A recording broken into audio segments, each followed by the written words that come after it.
Hello friends, ಈ ವಿಡಿಯೋದಲ್ಲಿ ನಾವು ವೀಕ್ಲಿ ಕರೆಂಟ್ ಅಫೇರ್ಸ್ಗಳ ಬಗ್ಗೆ ಮಾಹಿತಿಯನ್ನು ನೋಡಲಿದ್ದೇವೆ. ಇಲ್ಲಿ ಮೊದಲನೆಯ ಪ್ರಶ್ನೆಯನ್ನು ನೋಡೋಣ. ಇತ್ತೀಚೆಗೆ ವಿಶ್ವ ಪತ್ರಿಕಾ ಸ್ವಾತಂತ್ರ್ಯ ದಿನವನ್ನು ಯಾವಾಗ ಆಚರಿಸಲಾಯಿತು? ಉತ್ತರ ಒಂದು ಆಪ್ಷನ್ ಸಿ ಆಗಿರುತ್ತದೆ. ಮೇ 3ರಂದು ವಿಶ್ವ ಪತ್ರಿಕಾ ಸ್ವಾತಂತ್ರ್ಯ ದಿನವನ್ನು ಆಚರಿಸಲಾಯಿತು. ಇದು ಇದರ 2024ರ ವಿಶ್ವ ಪತ್ರಿಕಾ ಸ್ವಾತಂತ್ರ್ಯ ದಿನವು ಇದರ 31ನೆಯ ಸಾಲಿನ ವಿಶ್ವ ಪತ್ರಿಕಾ ಸ್ವಾತಂತ್ರ್ಯ ದಿನ ಆಗಿರುತ್ತದೆ. ಇಲ್ಲಿ ವಿಶ್ವ ಪತ್ರಿಕಾ ಸ್ವಾತಂತ್ರ್ಯ ದಿನವನ್ನು ಮೊದಲ ಬಾರಿಗೆ ಯಾವಾಗ ಆಚರಿಸಿದ್ದು ಎಂದು ಕೇಳಿದರೆ 1994ರಲ್ಲಿ ಮೊದಲ ಬಾರಿಗೆ ಈ ವಿಶ್ವ ಪತ್ರಿಕಾ ಸ್ವಾತಂತ್ರ್ಯ ದಿನವನ್ನು ಆಚರಿಸಲಾಯಿತು. ಇಲ್ಲಿ ಈ ವಿಶ್ವ ಪತ್ರಿಕಾ ಸ್ವಾತಂತ್ರ್ಯ ದಿನದ 2024ರ ಥೀಮ್ ಏನಾಗಿರುತ್ತದೆ ಅಂದರೆ, ಇಲ್ಲಿ ಸ್ಕ್ರೀನಲ್ಲಿ ಕೂಡ ನೋಡುತ್ತೀರಿ ನೀವು. A press for the planet, journalism in the face of the environmental crisis ಎನ್ನುವುದು 2024ರ ಥೀಮ್ ಇದಾಗಿರುತ್ತದೆ. ಸೊ ಈ ಮಾಹಿತಿಗಳನ್ನು ನೆನಪಿಟ್ಟುಕೊಳ್ಳಿ.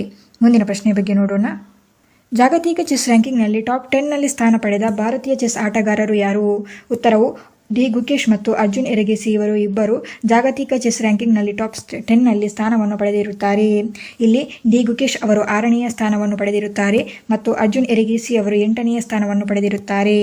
ಇಲ್ಲಿ ಈ ಮಾಹಿತಿಗಳನ್ನು ನೆನಪಿಟ್ಟುಕೊಳ್ಳಿ. ಹಾಗೆ ಇಲ್ಲಿ ಈ ಡಿ ಗುಕೇಶ್ ಅವರ ಇನ್ನೊಂದು ಮಾಹಿತಿಯನ್ನು ನೆನಪಿಟ್ಟುಕೊಳ್ಳಿ. ಇವರು 2024ರಲ್ಲಿ ನಡೆದ ಫಿಡೆ ಕ್ಯಾಂಡಿಡೇಟ್ಸ್ ಪಂದ್ಯಾವಳಿಯನ್ನು ಗೆದ್ದವರಾಗಿರುತ್ತಾರೆ. ಇಲ್ಲಿ ಇವರ ಈ ಮಾಹಿತಿ ತುಂಬ ಇಂಪಾರ್ಟೆಂಟ್ ಆಗಿರುತ್ತದೆ. ಇವರು ಫಿಡೆ ಕ್ಯಾಂಡಿಡೇಟ್ಸ್ ಪಂದ್ಯಾವಳಿಯನ್ನು ಗೆದ್ದ ಅತ್ಯಂತ ಕಿರಿಯ ಆಟಗಾರ ಆಗಿರುತ್ತಾರೆ. ಅಂದರೆ ವಯಸ್ಸಿನಲ್ಲಿ ಅತ್ಯಂತ ಕಿರಿಯ ಆಟಗಾರ ಆಗಿರುತ್ತಾರೆ. ಇವರು 17ನೆಯ ವಯಸ್ಸಿನಲ್ಲಿ ಫಿಡೆ ಕ್ಯಾಂಡಿಡೇಟ್ಸ್ ಪಂದ್ಯಾವಳಿಯನ್ನು ಗೆದ್ದವರಾಗಿರುತ್ತಾರೆ. ಈ ಮಾಹಿತಿ ನೆನಪಿಟ್ಟುಕೊಳ್ಳಿ. ಜಾಗತಿಕ ಚೆಸ್ ರ್ಯಾಂಕಿಂಗ್ನಲ್ಲಿ ಮೊದಲನೆಯ ಸ್ಥಾನದಲ್ಲಿ ಯಾರು ಇದ್ದಾರೆ ಅಂತ ನೀವು ಕೇಳುವುದಾದರೆ, ಇವರು ಮ್ಯಾಗ್ನಸ್ ಕಾರ್ಲ್ಸೆನ್ ಅವರು ಮೊದಲನೆಯ ಸ್ಥಾನದಲ್ಲಿದ್ದಾರೆ ಜಾಗತಿಕ ಚೆಸ್ ರ್ಯಾಂಕಿಂಗ್ನಲ್ಲಿ. ಮುಂದಿನ ಪ್ರಶ್ನೆಯು ಅಂತಾರಾಷ್ಟ್ರೀಯ ಅಗ್ನಿಶಾಮಕ ದಿನವನ್ನು ಯಾವಾಗ ಆಚರಿಸಲಾಗುತ್ತದೆ? ಸರಿಯಾದ ಉತ್ತರವು ಆಪ್ಷನ್ಸ್ ಅನ್ನು ನೀವು ಕನ್ಸಿಡರ್ ಮಾಡಬೇಡಿ. ಮೇ 4ರಂದು ಅಂತಾರಾಷ್ಟ್ರೀಯ ಅಗ್ನಿಶಾಮಕ ದಿನವನ್ನು ಆಚರಿಸಲಾಗುತ್ತದೆ. ಇಲ್ಲಿ ಈ ಅಂತಾರಾಷ್ಟ್ರೀಯ ಅಗ್ನಿಶಾಮಕ ದಿನವನ್ನು ಮೊದಲು ಯಾವಾಗ ಆಚರಿಸಿದ್ದು ಅಂದರೆ 1999ರಂದು ಮೊದಲ ಬಾರಿಗೆ ಈ ಅಂತಾರಾಷ್ಟ್ರೀಯ ಅಗ್ನಿಶಾಮಕ ದಿನವನ್ನು ಆಚರಿಸಲಾಯಿತು. ನಿಮಗೆ ಇಲ್ಲಿ ಗೊತ್ತೇ ಆಗಿರಬಹುದು ಅಂತಾರಾಷ್ಟ್ರೀಯ ಅಗ್ನಿಶಾಮಕ ದಿನವನ್ನು ಯಾಕೆ ಆಚರಿಸಲಾಗುತ್ತದೆ ಅಂದರೆ, ಫೈರ್ ಫೈಟರ್ಸ್ ಇರ್ತಾರಲ್ಲ, ಅವರ ಸಾಧನೆಗಳನ್ನು ನೆನಪಿಸಿಕೊಳ್ಳಲು ಮತ್ತು ಅವರಿಗೆ ಒಂದು ಗೌರವವನ್ನು ನೀಡುವುದಕ್ಕಾಗಿ ಈ ಅಂತಾರಾಷ್ಟ್ರೀಯ ಅಗ್ನಿಶಾಮಕ ದಿನವನ್ನು ಆಚರಿಸಲಾಗುತ್ತದೆ. ಮುಂದಿನ ಪ್ರಶ್ನೆಯು ಇತ್ತೀಚೆಗೆ ಚಾಂಗಿ 6 ಗಗನನೌಕೆಯನ್ನು ಯಾವ ದೇಶವು ಉಡಾವಣೆ ಮಾಡಿತು? ಸರಿಯಾದ ಉತ್ತರವು ಆಪ್ಷನ್ ಸಿ ಚೀನಾ ಆಗಿರುತ್ತದೆ. ಚೀನಾ ದೇಶವು ಚಾಂಗಿ 6 ಗಗನನೌಕೆಯನ್ನು ಉಡಾವಣೆ ಮಾಡಿತು. ಇಲ್ಲಿ ಈ ಮಾಹಿತಿಗಳನ್ನು ಕೂಡ ನೆನಪಿಟ್ಟುಕೊಳ್ಳಿ. ಚಾಂಗಿ 6 ಗಗನನೌಕೆಯನ್ನು ಚೀನಾ ಉಡಾವಣೆ ಮಾಡಿತಲ್ಲ, ಈ ಮಿಷನ್ನಲ್ಲಿಯೇ ಪಾಕಿಸ್ತಾನವು ಕೂಡ ಇನ್ನೊಂದು ಮಿಷನನ್ನು ಮಾಡಿರುತ್ತದೆ. ಇದು ಅದರ ಮೊದಲ ಮಿಷನ್ ಆಗಿರುತ್ತದೆ. ಅದರ ಬಗ್ಗೆ ಮಾಹಿತಿಯನ್ನು ನೋಡೋಣ. ಮೊದಲನೆಯದಾಗಿ ಇಲ್ಲಿ ಚಾಂಗಿ 6 ಗಗನನೌಕೆ ಇದನ್ನು ಯಾವ ರಾಕೆಟ್ನಿಂದ ಉಡಾವಣೆ ಮಾಡಲಾಯಿತು ಅಂದರೆ, ಲಾಂಗ್ ಮಾರ್ಚ್ 5Y8 ಕ್ಯಾಲಿಯರ್ ರಾಕೆಟ್ನಿಂದ ಇದನ್ನು ಉಡಾವಣೆ ಮಾಡಲಾಗಿರುತ್ತದೆ. ಇಲ್ಲಿ ಇದು ದಕ್ಷಿಣ ಚೀನಾದ ಹಯಾನ್ ಪ್ರಾಂತ್ಯದ ವೆಂಗ್ಚಾಂಗ್ ಬಾಹ್ಯಾಕಾಶ ನೌಕೆ ಉಡಾವಣಾ ತಾಣದಿಂದ ಈ ಗಗನನೌಕೆಯನ್ನು ಉಡಾವಣೆ ಮಾಡಲಾಯಿತು. ಇದು ಎಲ್ಲಿ ಹೋಗಿ ಇಳಿಯಲಿದೆ ಅಂದರೆ, ಚಂದ್ರನ ದೂರದಲ್ಲಿರುವ ದಕ್ಷಿಣ ಧ್ರುವ ಐಸ್ಕೇಟ್ ಬೇಸ್ನಲ್ಲಿ ಇಳಿಯಲಿರುತ್ತದೆ. ಈ ಮಾಹಿತಿ ನೆನಪಿಟ್ಟುಕೊಳ್ಳಿ. ಹಾಗೆ ನಾನು ಆಗ ತಿಳಿಸಿದಂತೆ ಪಾಕಿಸ್ತಾನವು ಕೂಡ ಒಂದು ಉಪಗ್ರಹವನ್ನು ಉಡಾವಣೆ ಮಾಡಿತು ಅಂತ. ಇಲ್ಲಿ ಪಾಕಿಸ್ತಾನವು ತನ್ನ ಮೊದಲ ಉಪಗ್ರಹ ಮಿಷನ್ ಆದ ಐಕ್ಯೂಬ್ ಕಮರ್ ಅನ್ನು ಪ್ರಾರಂಭಿಸಿರುತ್ತದೆ. ಇಲ್ಲಿ ನೆನಪಿಟ್ಟುಕೊಳ್ಳಿ, ಇದರ ಮೊದಲ ಮಿಷನ್ ಯಾವುದಾಗಿರುತ್ತದೆ ಅಂದರೆ ಪಾಕಿಸ್ತಾನದು ಐಕ್ಯೂಬ್ ಕಮರ್ ಮಿಷನ್ ಆಗಿರುತ್ತದೆ. ಇದು ಪಾಕಿಸ್ತಾನ ಯಾವ ರೀತಿಯಾಗಿ ಇಲ್ಲಿ ಕಾರ್ಯನಿರ್ವಹಿಸಲಿದೆ ಅಂದರೆ, ಇದು ಚಂದ್ರನ ಮೇಲ್ಮೈಯಲ್ಲಿರುವ ಪಿಕ್ಚರ್ಸ್ಗಳನ್ನು ಕಲೆಕ್ಟ್ ಮಾಡಲಿರುತ್ತದೆ. ನೀವು ಇತ್ತೀಚೆಗೆ ನ್ಯೂಸಲ್ಲಿ ನೋಡಿರ್ಬೋದು, ಪಿಕ್ಚರ್ಸ್ ಕೂಡ ಬಂದಿದೆ. ಸೊ ಪಾಕಿಸ್ತಾನದ ಕಾರ್ಯ ಇದಾಗಿರುತ್ತದೆ. ಚಾಂಗಿ 6 ಗಗನನೌಕೆಯ ಮಿಷನ್ ಏನಾಗಿರುತ್ತದೆ ಅಂದರೆ, ಇದು ಭೂಮಿಗೆ ಗೋಚರವಾಗದ ಚಂದ್ರನ ಮತ್ತೊಂದು ಪಾರ್ಶ್ವದಿಂದ ಮಾದರಿಗಳನ್ನು ಸಂಗ್ರಹಿಸಿ ತರುವ ಉದ್ದೇಶವನ್ನು ಇದು ಹೊಂದಿರುತ್ತದೆ. ಸೊ ಈ ಮಾಹಿತಿಯನ್ನು ನೆನಪಿಟ್ಟುಕೊಳ್ಳಿ. ಮುಂದಿನ ಪ್ರಶ್ನೆಯ ನೋಡೋಣ. ಇತ್ತೀಚೆಗೆ ಯಾವ ಭಾರತೀಯ ಚೆಸ್ ಆಟಗಾರ್ತಿಗೆ ಗ್ರ್ಯಾಂಡ್ ಮಾಸ್ಟರ್ ಪಟ್ಟವನ್ನು ನೀಡಲಾಗಿದೆ? ಉತ್ತರವು ಆಪ್ಷನ್ ಎ ವೈಶಾಲಿ ರಮೇಶ್ ಬಾಬು ಇವರಿಗೆ. ಭಾರತೀಯ ಚೆಸ್ ಆಟಗಾರ್ತಿಯಾದ ಇವರಿಗೆ ಗ್ರ್ಯಾಂಡ್ ಮಾಸ್ಟರ್ ಪಟ್ಟವನ್ನು ನೀಡಲಾಗಿರುತ್ತದೆ. ಇಲ್ಲಿ ಗ್ರ್ಯಾಂಡ್ ಮಾಸ್ಟರ್ ಪಟ್ಟವನ್ನು ಯಾರು ನೀಡುತ್ತಾರೆ ಅಂತ ನೆನಪಿಟ್ಟುಕೊಳ್ಳಿ. ಫಿಡೆ ಇಂಟರ್ನ್ಯಾಷನಲ್ ಸಂಸ್ಥೆಯು ಈ ಗ್ರ್ಯಾಂಡ್ ಮಾಸ್ಟರ್ ಪಟ್ಟವನ್ನು ನೀಡುತ್ತದೆ. ಇಲ್ಲಿ ವೈಶಾಲಿ ರಮೇಶ್ ಬಾಬು ಅವರು ಈ ಚೆಸ್ ಗ್ರ್ಯಾಂಡ್ ಮಾಸ್ಟರ್ ಪಟ್ಟವನ್ನು ಪಡೆದುಕೊಂಡ 84ನೆಯ ಭಾರತೀಯ ಆಟಗಾರ್ತಿಯಾಗಿರುತ್ತಾರೆ, ಚೆಸ್ ಆಟಗಾರ್ತಿಯಾಗಿರುತ್ತಾರೆ. ಇಲ್ಲಿ ಮಹಿಳೆಯರಲ್ಲಿ ಇವರು 3ನೆಯ ಚೆಸ್ ಆಟಗಾರ್ತಿಯಾಗಿದ್ದಾರೆ. ಈ ಗ್ರ್ಯಾಂಡ್ ಮಾಸ್ಟರ್ ಪಟ್ಟವನ್ನು ಪಡೆದುಕೊಂಡವರು 1ನೇ ಮತ್ತು 2ನೇ ಆಟಗಾರ್ತಿ ಯಾರಾಗಿರುತ್ತಾರೆ ಅಂದರೆ, ಈ ಗ್ರ್ಯಾಂಡ್ ಮಾಸ್ಟರ್ ಪಟ್ಟವನ್ನು ಪಡೆದುಕೊಂಡವರು ಕೊನೆರು ಹಂಪಿ ಮತ್ತು ಹರಿಕಾ ದ್ರೋಣವಲ್ಲಿ. ಇವರು ಈ ಗ್ರ್ಯಾಂಡ್ ಮಾಸ್ಟರ್ ಪಟ್ಟವನ್ನು ಪಡೆದುಕೊಂಡ ಮೊದಲ ಇಬ್ಬರು ಆಟಗಾರ್ತಿಯರು ಆಗಿರುತ್ತಾರೆ ಚೆಸ್ನಲ್ಲಿ. 3ನೇಯವರಾಗಿ ವೈಶಾಲಿ ರಮೇಶ್ ಬಾಬು ಅವರಿಗೆ ಈ ಪ್ರಶಸ್ತಿಯು ದೊರೆತಿದೆ ಅಥವಾ ಈ ಪಟ್ಟವು ದೊರೆಯುತ್ತಿರುತ್ತದೆ. ಮುಂದಿನ ಪ್ರಶ್ನೆಯು ದೇಶದ ಮೊದಲ ಸ್ವದೇಶಿ ಮಾನವರಹಿತ ಬಾಂಬರ್ ಡ್ರೋನ್ ಅನ್ನು ಯಾರು ಅನಾವರಣಗೊಳಿಸಿದ್ದಾರೆ? ಇದು ಇಂಪಾರ್ಟೆಂಟ್ ಆದ ಪ್ರಶ್ನೆಯಾಗಿರುತ್ತದೆ. ಸರಿಯಾದ ಉತ್ತರವು option D, flying wedge defence ಕಂಪನಿಯು. ಇದು ಬೆಂಗಳೂರಿನಲ್ಲಿದೆ. ಈ ಕಂಪನಿಯು ದೇಶದ ಮೊದಲ ಸ್ವದೇಶಿ ಮಾನವರಹಿತ ಬಾಂಬರ್ ಡ್ರೋನ್ ಅನ್ನು ಅನಾವರಣಗೊಳಿಸಿರುತ್ತದೆ. ಇದು ಎಲ್ಲಿ ಅನಾವರಣಗೊಳಿಸಿರುವ ಅಂದರೆ ಬೆಂಗಳೂರಿನಲ್ಲಿ ಅನಾವರಣಗೊಳಿಸಲಾಯಿತು. ಈ ದೇಶದ ಮೊದಲ ಸ್ವದೇಶಿ ಮಾನವರಹಿತ ಬಾಂಬರ್ ಡ್ರೋನ್ನ ಹೆಸರೇನಾಗಿರುತ್ತದೆ ಅಂದರೆ FWD-200B ಏರ್ಕ್ರಾಫ್ಟ್ ಎಂದಾಗಿರುತ್ತದೆ. ಸೊ ನೆನಪಿಟ್ಟುಕೊಳ್ಳಿ, ಈ ಸ್ವದೇಶಿ ಮಾನವರಹಿತ ಬಾಂಬರ್ ಡ್ರೋನ್ನ ಹೆಸರೇನಾಗಿರುತ್ತದೆ ಅಂದರೆ FWD-200B ಏರ್ಕ್ರಾಫ್ಟ್ ಆಗಿರುತ್ತದೆ. ಇಲ್ಲಿ ಈ ಡ್ರೋನ್ನ ವಿಶೇಷತೆ ಏನೆಂದು ನೋಡುವುದಾದರೆ, ಈ ಡ್ರೋನ್ ಪ್ರತಿ ಗಂಟೆಗೆ ಗರಿಷ್ಠ 370 ಕಿಲೋಮೀಟರ್ ವೇಗದಲ್ಲಿ 12 ರಿಂದ 20 ತಾಸು ಹಾರಬಹುದಾಗಿರುತ್ತದೆ. ಹಾಗೆ 498 kg ತೂಕ ಹೊತ್ತು ಟೇಕ್ ಆಫ್ ಕೂಡ ಮಾಡಬಲ್ಲದ್ದು ಆಗಿರುತ್ತದೆ ಮತ್ತು ಗ್ರೌಂಡ್ ಕಂಟ್ರೋಲ್ ಸ್ಟೇಷನ್ ಜೊತೆಗೆ 200 ಕಿಲೋಮೀಟರ್ ದೂರದವರೆಗೆ ಇದು ಸಂಪರ್ಕವನ್ನು ಹೊಂದಲು ಸಾಧ್ಯವಾಗಿರುತ್ತದೆ. ಸೊ ಇದು ಇದರ ವಿಶೇಷತೆಯಾಗಿರುತ್ತದೆ. ಆದರೆ ಇದರಲ್ಲಿ ಮೇಯ್ನಾಗಿ ನೆನಪಿಟ್ಟುಕೊಳ್ಬೇಕಾದ ಅಂಶ ಏನಂದರೆ ಈ ಡ್ರೋನ್ನ ಹೆಸರೇನಾಗಿರುತ್ತದೆ ಅಂತ ನೆನಪಿಟ್ಟುಕೊಳ್ಳಿ, FWD-200B ಏರ್ಕ್ರಾಫ್ಟ್ ಆಗಿರುತ್ತದೆ. ನೆನಪಿಟ್ಟುಕೊಳ್ಳಿ. ಸೊ ಮುಂದಿನ ಪ್ರಶ್ನೆಯ ಬಗ್ಗೆ ನೋಡೋಣ. ಮೊದಲ ಗಲ್ಫ್ ಯೂತ್ ಗೇಮ್ಸ್ 2024ರಲ್ಲಿ ಪದಕ ಪಟ್ಟಿಯಲ್ಲಿ ಯಾವ ದೇಶವು ಮೊದಲ ಸ್ಥಾನದಲ್ಲಿದೆ? ಸರಿಯಾದ ಉತ್ತರವು ಆಪ್ಷನ್ ಸಿ, UAE ಇದರಲ್ಲಿ ಮೊದಲನೇ ಸ್ಥಾನದಲ್ಲಿದೆ. ಗಲ್ಫ್ ಯೂತ್ ಗೇಮ್ಸ್ 2024 ಇದು ಇದರ ಮೊದಲನೆಯ ಆವೃತ್ತಿಯಾಗಿರುತ್ತದೆ. 2024ರಲ್ಲಿ ಇದು ಮೊದಲ ಬಾರಿಗೆ ಆಯೋಜಿಸಲಾಗುತ್ತಿದೆ. ಇತ್ತೀಚೆಗೆ ಬಿಡುಗಡೆಯಾದ ಟೈಮ್ಸ್ ಹೈಯರ್ ಎಜುಕೇಷನ್ನ ಏಷ್ಯಾ ವಿಶ್ವವಿದ್ಯಾಲಯಗಳು ಶ್ರೇಯಾಂಕಗಳು 2024ರಲ್ಲಿ ಯಾವ ಭಾರತೀಯ ವಿಶ್ವವಿದ್ಯಾಲಯವು ಅಗ್ರಸ್ಥಾನದಲ್ಲಿದೆ? ಸರಿಯಾದ ಉತ್ತರವು option C, IISc Bengaluru. Indian institute of science ಸಂಸ್ಥೆಯು ಬೆಂಗಳೂರು. ಈ ವಿಶ್ವವಿದ್ಯಾಲಯವು ಏಷ್ಯಾ ವಿಶ್ವವಿದ್ಯಾಲಯ ಶ್ರೇಯಾಂಕಗಳು 2024ರಲ್ಲಿ ಮೊದಲನೆಯ ಸ್ಥಾನದಲ್ಲಿದೆ. ಭಾರತ ದೇಶದಲ್ಲಿ ಮೊದಲನೆಯ ಸ್ಥಾನದಲ್ಲಿದೆ. ನೆನಪಿಟ್ಟುಕೊಳ್ಳಿ. ಇಲ್ಲಿ ಈ ಏಷ್ಯಾ ವಿಶ್ವವಿದ್ಯಾಲಯ ಶ್ರೇಯಾಂಕಗಳು ಈ ವರದಿಯನ್ನು ಯಾರು ಬಿಡುಗಡೆ ಮಾಡುತ್ತಾರೆ ಅಂತ ನೆನಪಿಟ್ಟುಕೊಳ್ಳಿ. ಟೈಮ್ಸ್ ಹೈಯರ್ ಎಜುಕೇಷನ್ ಸಂಸ್ಥೆ ಇದನ್ನು ಬಿಡುಗಡೆ ಮಾಡುತ್ತದೆ. ಇಲ್ಲಿ ಭಾರತದಲ್ಲಿ IISc ಬೆಂಗಳೂರು ವಿಶ್ವವಿದ್ಯಾಲಯವು ಮೊದಲನೆಯ ಸ್ಥಾನದಲ್ಲಿದ್ದರೆ ವಿಶ್ವದಲ್ಲಿ ಯಾವ ಸ್ಥಾನದಲ್ಲಿದೆ ಅಂದರೆ ವಿಶ್ವದಲ್ಲಿ ಇದು 32ನೆಯ ಸ್ಥಾನದಲ್ಲಿದೆ ಈ ವಿಶ್ವವಿದ್ಯಾಲಯ. ಇಲ್ಲಿ ಮೊದಲನೆಯ ಸ್ಥಾನವನ್ನು ಈ ಏಷ್ಯಾ ವಿಶ್ವವಿದ್ಯಾಲಯ ಶ್ರೇಯಾಂಕಗಳು 2024ರಲ್ಲಿ ಯಾವ ವಿಶ್ವವಿದ್ಯಾಲಯ ಪಡೆದುಕೊಂಡಿರುತ್ತದೆ ಅಂದರೆ ಚೀನಾದ ತ್ಸಿಂಗ್ವಾ ವಿಶ್ವವಿದ್ಯಾಲಯವು ಮೊದಲನೆಯ ಸ್ಥಾನವನ್ನು ಪಡೆದುಕೊಂಡಿರುತ್ತದೆ. ಈ ಮಾಹಿತಿ ನೆನಪಿಟ್ಟುಕೊಳ್ಳಿ. ಮುಂದಿನ ಪ್ರಶ್ನೆಯನ್ನು ನೋಡೋಣ. ರಾಜ ರವಿವರ್ಮ ಅವರ 176ನೆಯ ಜನ್ಮದಿನದಂದು ಅವರ ಐಕಾನಿಕ್ ಪೇಂಟಿಂಗ್ಗಾಗಿ ಇಂದುಲೇಖದ ಮೂಲ ಪ್ರತಿಯನ್ನು ಎಲ್ಲಿ ಅನಾವರಣಗೊಳಿಸಲಾಯಿತು? ಸರಿಯಾದ ಉತ್ತರವು ಆಪ್ಷನ್ ಡಿ, ಕೇರಳದಲ್ಲಿ. ಕೇರಳದ ತಿರುವಂತೂರಿನ ಕಿಲಿಮನೂರ್ ಅರಮನೆಯಲ್ಲಿ ಇದನ್ನು ಅನಾವರಣಗೊಳಿಸಲಾಗಿರುತ್ತದೆ. ಇಲ್ಲಿ ಮಾಹಿತಿಯನ್ನು ನೆನಪಿಟ್ಟುಕೊಳ್ಳಿ, ಯಾಕೆಂದರೆ ಇವರು ರಾಜ ರವಿವರ್ಮ ಅವರನ್ನು ಆಧುನಿಕ ಭಾರತೀಯ ಕಲೆಯ ಪಿತಾಮಹ ಎಂದು ಪರಿಗಣಿಸಲಾಗುವ ಕಾರಣಕ್ಕಾಗಿ ಈ ಮಾಹಿತಿ ತುಂಬ ಇಂಪಾರ್ಟೆಂಟ್ ಆಗಿರುತ್ತದೆ. ನೆನಪಿಟ್ಟುಕೊಳ್ಳಿ. ಮುಂದಿನ ಪ್ರಶ್ನೆ, 2024ರ ಮ್ಯಾಡ್ರಿಡ್ ಓಪನ್ ಟೆನ್ನಿಸ್ ಮಹಿಳಾ ಸಿಂಗಲ್ಸ್ ಪ್ರಶಸ್ತಿಯನ್ನು ಯಾರು ಗೆದ್ದಿದ್ದಾರೆ? ಸರಿಯಾದ ಉತ್ತರವು ಆಪ್ಷನ್ ಸಿ, ಈಗಾ ಸ್ವಿಯಾಟೆಕ್ ಅವರು ಮ್ಯಾಡ್ರಿಡ್ ಓಪನ್ ಟೆನ್ನಿಸ್ ಟೂರ್ನಮೆಂಟ್ನಲ್ಲಿ ಮಹಿಳಾ ಸಿಂಗಲ್ಸ್ ಪ್ರಶಸ್ತಿಯನ್ನು ಗೆದ್ದಿರುತ್ತಾರೆ. ಇಲ್ಲಿ ಇವರು ಈಗಾ ಸ್ವಿಯಾಟೆಕ್ ಇವರ ಬಗ್ಗೆ ಮಾಹಿತಿಯನ್ನು ನೆನಪಿಟ್ಟುಕೊಳ್ಳಿ. ಇವರು ವಿಶ್ವದ ನಂಬರ್ 1 ಟೆನ್ನಿಸ್ ಆಟಗಾರ್ತಿಯಾಗಿರುತ್ತಾರೆ. ಇವರು ಯಾವ ದೇಶದವರು ಅಂದರೆ ಪೋಲೆಂಡ್ ದೇಶದವರಾಗಿರುತ್ತಾರೆ. ನೆನಪಿಟ್ಟುಕೊಳ್ಳಿ. ಹಾಗೆಯೇ ಈ ಮ್ಯಾಡ್ರಿಡ್ ಓಪನ್ ಟೆನ್ನಿಸ್ ಪುರುಷರ ಸಿಂಗಲ್ಸ್ನಲ್ಲಿ ಯಾರು ಪ್ರಶಸ್ತಿಯನ್ನು ಗೆದ್ದಿದ್ದಾರೆ ಅಂದರೆ ಆಂಡ್ರೂ ರುಬ್ಲೆಲ್ ಅವರು ಗೆದ್ದಿರುತ್ತಾರೆ. ನೆನಪಿಟ್ಟುಕೊಳ್ಳಿ. ಮುಂದಿನ ಪ್ರಶ್ನೆಯನ್ನು ನೋಡೋಣ. 2024ನೇ ಸಾಲಿನ ಮನುಶ್ರೀ ದತ್ತಿ ಪ್ರಶಸ್ತಿಗೆ ಯಾರನ್ನು ಆಯ್ಕೆ ಮಾಡಲಾಗಿದೆ? ಉತ್ತರವು ಆಪ್ಷನ್ ಸಿ, ರಾಮಕೃಷ್ಣ ಶಾಸ್ತ್ರಿಗೆ ಮನುಶ್ರೀ ದತ್ತಿ ಪ್ರಶಸ್ತಿಯನ್ನು 2024ರಲ್ಲಿ ನೀಡಲು ಆಯ್ಕೆ ಮಾಡಲಾಗಿರುತ್ತದೆ. ಮುಂದಿನ ಪ್ರಶ್ನೆ, ಕರ್ನಾಟಕದ ಯಾವ ವಿಮಾನ ನಿಲ್ದಾಣವು ಅಪೆಕ್ಸ್ ಇಂಡಿಯಾ OHS ಪ್ಲಾಟಿನಂ ಪ್ರಶಸ್ತಿಯನ್ನು ಪಡೆದಿದೆ? ಇದು ಇಂಪಾರ್ಟೆಂಟ್ ಆದ ಪ್ರಶ್ನೆಯಾಗಿರುತ್ತದೆ. ಸರಿಯಾದ ಉತ್ತರವು ಆಪ್ಷನ್ ಬಿ, ಮಂಗಳೂರು ವಿಮಾನ ನಿಲ್ದಾಣವು ಅಪೆಕ್ಸ್ ಇಂಡಿಯಾ OHS ಪ್ಲಾಟಿನಂ ಪ್ರಶಸ್ತಿಯನ್ನು ಪಡೆದುಕೊಂಡಿರುತ್ತದೆ. ಮುಂದಿನ ಪ್ರಶ್ನೆ, ಇತ್ತೀಚೆಗೆ ಯಾವ ಪ್ರದೇಶದಲ್ಲಿ ವಿಜಯನಗರ ಅರಸರ ಕಾಲಕ್ಕೆ ಸೇರಿದ ಕನ್ನಡ ಶಿಲಾಶಾಸನವೊಂದು ಪತ್ತೆಯಾಗಿದೆ? ಉತ್ತರವು ಆಪ್ಷನ್ ಡಿ, ಯಲಹಂಕದಲ್ಲಿ. ಮುಂದಿನ ಪ್ರಶ್ನೆಯು ಪ್ರಪಂಚದಾದ್ಯಂತ ವಾರ್ಷಿಕವಾಗಿ ವಿಶ್ವ ಅಥ್ಲೆಟಿಕ್ಸ್ ದಿನವನ್ನು ಯಾವಾಗ ಆಚರಿಸಲಾಗುತ್ತದೆ? ಸರಿಯಾದ ಉತ್ತರವು ಮೇ 7 ಆಗಿರುತ್ತದೆ. ಆಪ್ಷನ್ಸ್ ಅನ್ನು ಕನ್ಸಿಡರ್ ಮಾಡಿಬಿಡಿ. ಮೇ 7ರಂದು ಪ್ರಪಂಚದಾದ್ಯಂತ ವಾರ್ಷಿಕವಾಗಿ ವಿಶ್ವ ಅಥ್ಲೆಟಿಕ್ಸ್ ದಿನವನ್ನು ಆಚರಿಸಲಾಗುತ್ತದೆ. ಈ ವಿಶ್ವ ಅಥ್ಲೆಟಿಕ್ಸ್ ದಿನವನ್ನು ಮೊದಲ ಬಾರಿಗೆ ಯಾವಾಗ ಆಚರಿಸಿದ್ದು ಅಂದರೆ 1996ರಲ್ಲಿ ಮೊದಲ ಬಾರಿಗೆ ಆಚರಿಸಲಾಯಿತು. ಇದರ 2024ರ ಥೀಮ್ ಏನಾಗಿರುತ್ತದೆ ಅಂದರೆ ವರ್ಲ್ಡ್ ಮೈಲ್ ಚಾಲೆಂಜ್ ಎನ್ನುವುದು 2024ರ ಥೀಮ್ ಆಗಿರುತ್ತದೆ. ಹಾಗೆಯೇ ಮೇ 7ರಂದು ವಿಶ್ವ ಅಸ್ತಮಾ ದಿನವನ್ನು ಆಚರಿಸಲಾಯಿತು 2024ರಲ್ಲಿ. ಇಲ್ಲಿ ನೀವು ನೆನಪಿಟ್ಟುಕೊಳ್ಳಿ, ಈ ವಿಶ್ವ ಅಸ್ತಮಾ ದಿನವನ್ನು ಪ್ರತಿ ವರ್ಷ ಮೇ ತಿಂಗಳ ಮೊದಲ ಮಂಗಳವಾರದಂದು ಈ ವಿಶ್ವ ಅಸ್ತಮಾ ದಿನವನ್ನು ಆಚರಿಸಲಾಗುತ್ತದೆ. ಹಾಗಾಗಿ 2024ರಲ್ಲಿ ಮೇ 7ರಂದು ಈ ವಿಶ್ವ ಅಸ್ತಮಾ ದಿನವನ್ನು ಆಚರಿಸಲಾಯಿತು. ಇದರ 2024ರ ಥೀಮ್ ಏನಾಗಿರುತ್ತದೆ ಅಂತ ನೆನಪಿಟ್ಟುಕೊಳ್ಳಿ. ಅಸ್ತಮಾ ಎಜುಕೇಷನ್ ಎಂಪವರ್ ಎನ್ನುವುದು 2024ರ ಥೀಮ್ ಆಗಿರುತ್ತದೆ. ಮುಂದಿನ ಪ್ರಶ್ನೆ, ಐಸಿಸಿ ಮಹಿಳಾ T20 ವರ್ಲ್ಡ್ ಕಪ್ 2024 ಎಲ್ಲಿ ನಡೆಯಲಿರುತ್ತದೆ? ಉತ್ತರವು ಆಪ್ಷನ್ ಸಿ, ಬಾಂಗ್ಲಾದೇಶದಲ್ಲಿ ಐಸಿಸಿ ಮಹಿಳೆಯರ T20 ವರ್ಲ್ಡ್ ಕಪ್ 2024 ನಡೆಯಲಿರುತ್ತದೆ. ಇಲ್ಲಿ ಇದು ಐಸಿಸಿ ಮಹಿಳಾ T20 ವರ್ಲ್ಡ್ ಕಪ್ 2024 ಇದರ 9ನೇ ಆವೃತ್ತಿಯಾಗಿರುತ್ತದೆ. ಇದು ಬಾಂಗ್ಲಾದೇಶದಲ್ಲಿ ನಡೆಯಲಿದೆ, ನೆನಪಿಟ್ಟುಕೊಳ್ಳಿ. ಮುಂದಿನ ಪ್ರಶ್ನೆ, ಇತ್ತೀಚೆಗೆ Oxford book store book cover award 2024 ಅನ್ನು ಯಾರಿಗೆ ನೀಡಲಾಗಿದೆ? ಉತ್ತರವು ಆಪ್ಷನ್ ಸಿ, ಬಾವಿ ಮೆಹ್ತಾ ಅವರಿಗೆ 2024ರ ಸಾಲಿನ ಆಕ್ಸ್ಫರ್ಡ್ ನೀಡುವ book store book cover awards ಅನ್ನು ನೀಡಲಾಗಿರುತ್ತದೆ. ಇಲ್ಲಿ ಇವರಿಗೆ ಯಾವ ಬುಕ್ಗೆ ಈ ಅವಾರ್ಡನ್ನು ನೀಡಲಾಯಿತು ಅಂತ ನೆನಪಿಟ್ಟುಕೊಳ್ಳಿ. ದ ಬುಕ್ ಬ್ಯೂಟಿಫುಲ್ ಎನ್ನುವ ಪುಸ್ತಕಕ್ಕೆ ಇವರು ನೀಡಿರುವ ಡಿಸೈನ್ ಉಂಟಲ್ಲ, ಈ ಡಿಸೈನ್ಗಾಗಿ ಇವರಿಗೆ ಈ Oxford book store book cover prize ಅನ್ನು ನೀಡಲಾಗಿರುತ್ತದೆ. ಈ ಪುಸ್ತಕವನ್ನು ಯಾರು ಬರೆದಿದ್ದು ಅಂತ ನೆನಪಿಟ್ಟುಕೊಳ್ಳಿ. ಪ್ರದೀಪ್ ಸೆಬಾಸ್ಟಿಯನ್ ಇವರು ಬರೆದಿರುತ್ತಾರೆ. ಬುಕ್ಕಿನ ಹೆಸರು ದ ಬುಕ್ ಬ್ಯೂಟಿಫುಲ್ ಎನ್ನುವುದಾಗಿರುತ್ತದೆ. ಮುಂದಿನ ಪ್ರಶ್ನೆ, ಇತ್ತೀಚೆಗೆ ನಡೆದ ಲೋಕಸಭಾ ಚುನಾವಣೆಯಲ್ಲಿ ಕರ್ನಾಟಕದಲ್ಲಿ ಎಷ್ಟು ಪ್ರಮಾಣದಲ್ಲಿ ಮತದಾನ ಮಾಡಲಾಗಿದೆ? ಇಲ್ಲಿಯವರೆಗೆ ಒಟ್ಟಾಗಿ 2 ಹಂತದಲ್ಲಿ ಮತದಾನ ಮಾಡಲಾಯಿತು. ಇದರಲ್ಲಿ 70.64% ಮತದಾನವು ಕರ್ನಾಟಕದಲ್ಲಿ ನಡೆದಿರುತ್ತದೆ. ಈ ಮಾಹಿತಿ ನೆನಪಿಟ್ಟುಕೊಳ್ಳಿ. ಇಲ್ಲಿ ಈ ಒಂದು ಮಾಹಿತಿ ನೆನಪಿಟ್ಟುಕೊಳ್ಳಿ.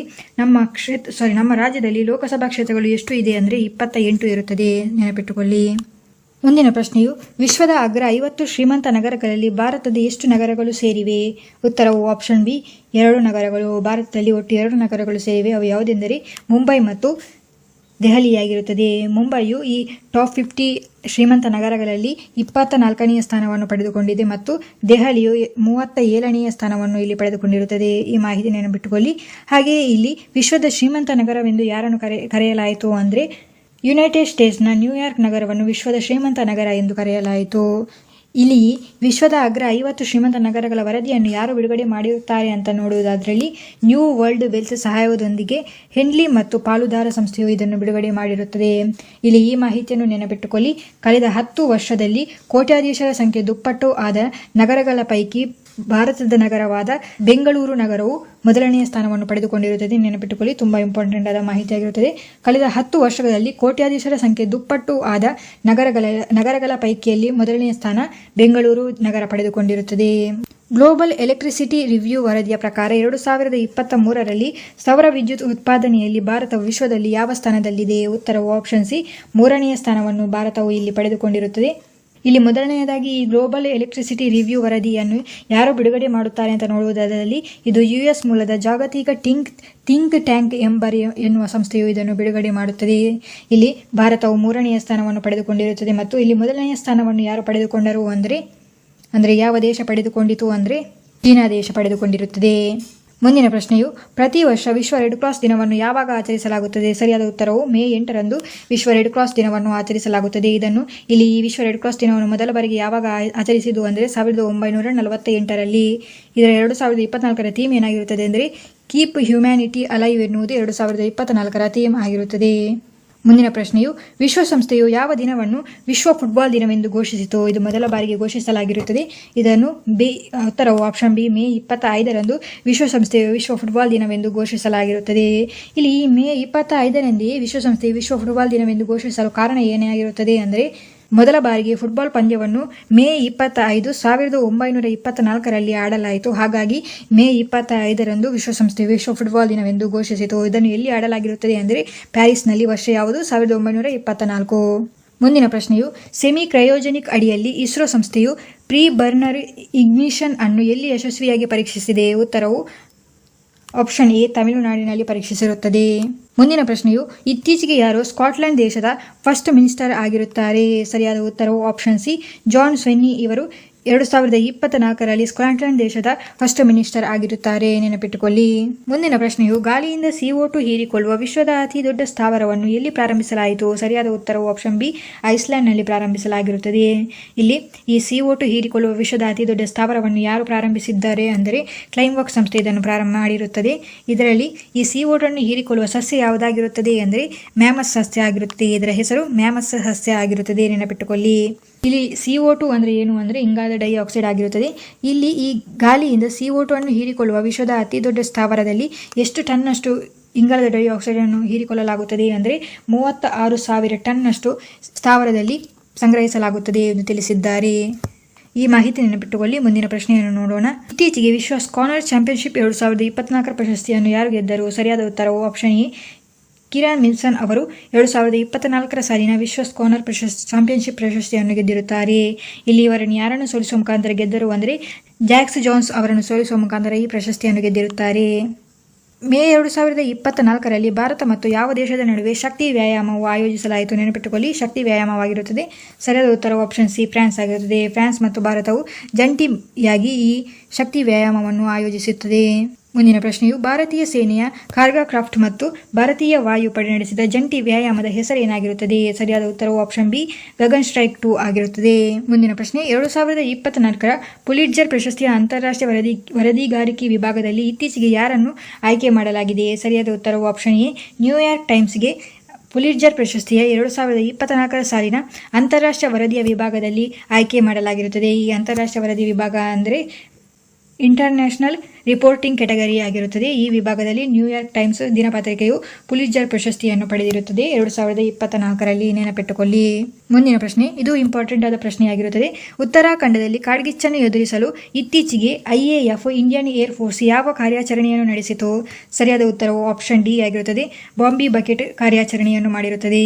ಇಲ್ಲಿ ಬಾಂಬಿ ಬಕೆಟ್ ಕಾರ್ಯಾಚರಣೆಯಲ್ಲಿ ಹೆಲಿಕಾಪ್ಟರ್ನ ಮೂಲಕ ನೀರನ್ನು ಸುರಿಯುವ ಮೂಲಕ ಉತ್ತರಾಖಂಡದಲ್ಲಿ ಕಾಡ್ಗಿಚ್ಚನ್ನು ಎದುರಿಸಲು IAF ಕಾರ್ಯಾಚರಣೆಯನ್ನು ಮಾಡಿರುತ್ತದೆ. ಇಲ್ಲಿ ಈ ಕಾಡ್ಗಿಚ್ಚನ್ನು ಎದುರಿಸಲು ಯಾವ ಹೆಲಿಕಾಪ್ಟರ್ ಅನ್ನು ಬಳಸಲಾಯಿತು ಅಂದರೆ Mi-17 US ಹೆಲಿಕಾಪ್ಟರ್ ಅನ್ನು ಇಲ್ಲಿ IAF ಅಥವಾ ಇಂಡಿಯನ್ ಏರ್ ಫೋರ್ಸ್ ಬಳಸಿರುತ್ತದೆ, ನೆನಪಿಟ್ಟುಕೊಳ್ಳಿ. ಮುಂದಿನ ಪ್ರಶ್ನೆಯು ಇತ್ತೀಚೆಗೆ ಯುನಿಸೆಫ್ ಸಂಸ್ಥೆಯು ಇಂಡಿಯಾದ ತನ್ನ ರಾಯಭಾರಿಯಾಗಿ ಯಾರನ್ನು ನೇಮಿಸಿದೆ? ಸರಿಯಾದ ಉತ್ತರವು ಆಪ್ಷನ್ ಡಿ, ಕರೀನಾ ಕಪೂರ್ ಅವರನ್ನು 2024 ಸಾಲಿನ ಯುನಿಸೆಫ್ ಇಂಡಿಯಾದ ರಾಯಭಾರಿಯಾಗಿ ಘೋಷಿಸಿರುತ್ತದೆ ಅಥವಾ ನೇಮಿಸಿರುತ್ತದೆ. ಇತ್ತೀಚೆಗೆ ಸಾಂಸ್ಥಿಕ ಸಾಮಾಜಿಕ ಹೊಣೆಗಾರಿಕೆಗೆ ನೀಡಿದ ಅತ್ಯುತ್ತಮ ಕೊಡುಗೆಗಾಗಿ ಯಾರಿಗೆ ಪ್ರಶಸ್ತಿಯನ್ನು ನೀಡಲಾಗಿದೆ? ಉತ್ತರವು option A, doctor Beena Modi ಅವರಿಗೆ ಅವರು ನೀಡಿರುವ ಸಾಂಸ್ಥಿಕ ಸಾಮಾಜಿಕ ಹೊಣೆಗಾರಿಕೆಗೆ ನೀಡಿದ ಅತ್ಯುತ್ತಮ ಕೊಡುಗೆಗಾಗಿ ಪ್ರಶಸ್ತಿಯನ್ನು ನೀಡಲಾಗಿರುತ್ತದೆ. ಇಲ್ಲಿ ಈ ಮಾಹಿತಿಯನ್ನು ಕೂಡ ನೆನಪಿಟ್ಟುಕೊಳ್ಳಿ. ಇವರಿಗೆ 2023 ಸಾಲಿನಲ್ಲಿ ಔಟ್ಸ್ಟ್ಯಾಂಡಿಂಗ್ ಬಿಸ್ನೆಸ್ ವುಮೆನ್ ಎನ್ನುವ ಪ್ರಶಸ್ತಿಯನ್ನು ಕೂಡ ನೀಡಲಾಗಿರುತ್ತದೆ. ಈ ಮಾಹಿತಿ ಇಂಪಾರ್ಟೆಂಟ್ ಆಗಿರುತ್ತದೆ, ನೆನಪಿಟ್ಟುಕೊಳ್ಳಿ.